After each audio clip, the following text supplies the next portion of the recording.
Ça a été fait avec les canons de Sébastopol, tout ça, symbole d'espoir, de paix, nani nana, c'est super, c'est magnifique, on y croit.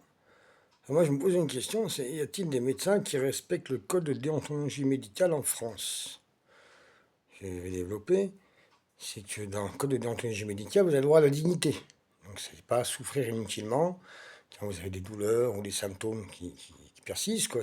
Là, vous trouvez, ils ont l'obligation de moyens, donc de chercher ce que vous avez pour au moins atténuer la souffrance dans le cas où on trouve ce que vous avez, mais on doit au moins essayer. Voilà. Donc moi, je suis allé voir un médecin, là, le docteur Pagès Emeric, qui m'a fait une analyse de bactéries. Il a fallu que je demande plusieurs fois pour qu'il m'explique ça voulait dire quoi, qu'il marque que c'était des bactéries, parce que moi, c'est pas mon domaine de compétence. Hein. Voilà. Et donc, du coup, mais en attendant, moi, je suis toujours le martyr. J'ai un battement dans l'estomac depuis des années.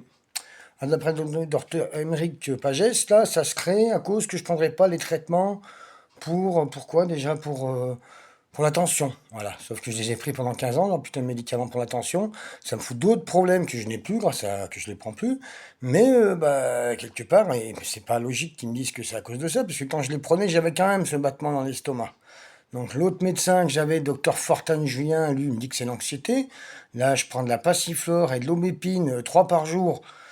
J'ai quand même le battement dans l'estomac, hein, donc je dors, hein, c'est bien, j'ai plus les yeux rouges, nani nana, mais faut pas me dire que c'est l'anxiété ou je ne sais quoi, là, faut pas se foutre de la gueule du monde. Même sous l'Oxapac, j'avais le battement dans l'estomac. Bah oui, parce que vu que j'avais fait de la psychiatrie, les médecins que j'avais avant, même le docteur Aurélien Léger, qui m'a quand même fait du bon travail, parce qu'il m'a mis la LD pour les yeux que j'avais pas depuis 15 ans.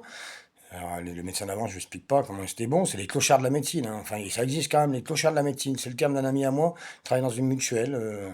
Voilà, il y a vraiment des clochards de la médecine, hein, je vous assure. C'est comme il y a des clochards du banditisme. Hein. Enfin bon, c'est un autre problème. Voilà, mais donc du coup, vu que j'avais fait de la psychiatrie, on m'a dit: Ah, bah, monsieur, ça, c'est sûrement que vous faites une hallucination dans le ventre. Ouais. Moi, je mange tout le temps. Je peux avoir des témoins, je peux faire marquer les témoignages, il n'y a pas de souci. Tout le monde, ma famille, tout le monde le sait.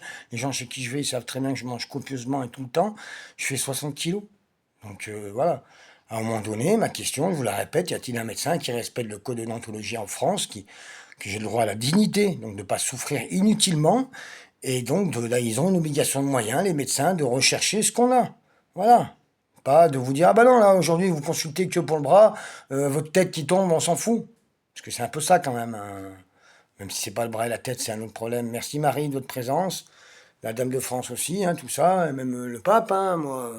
Il n'y a pas de souci, hein, merci à toi, vous. Hein, mais merci d'aider les médecins. S'il faut prier pour eux, je sais pas. Mais voilà, je veux bien croire que les médecins, il en manque en France. Mais s'ils n'ont pas les conditions de travail pour faire le travail correctement, qu'ils arrêtent de bosser. Qu'ils arrêtent de se foutre de la gueule du monde. Qui va pour le pied et le bras. Bah non, vous ne soignez que le pied aujourd'hui. C'est quoi leur problème? Ils se gavent, ces médecins. C'est la France qui leur a payé leurs études à 80%. Ils se gavent, hein, ils roulent en Porsche, naninana. Hein. Et moi, je souffre inutilement depuis des années. Et on me dit: ben, un coup c'est blanc, un coup... Il n'y a pas de preuve. La rançon du droit, c'est la preuve. Donc si t'as une preuve que ce que j'ai, moi je veux bien. Mais là, il n'y a pas de preuve. Alors ferme ta gueule. Voilà, ce qui est dit. Ou tu exerces correctement ton boulot, ou tu fais rien du tout.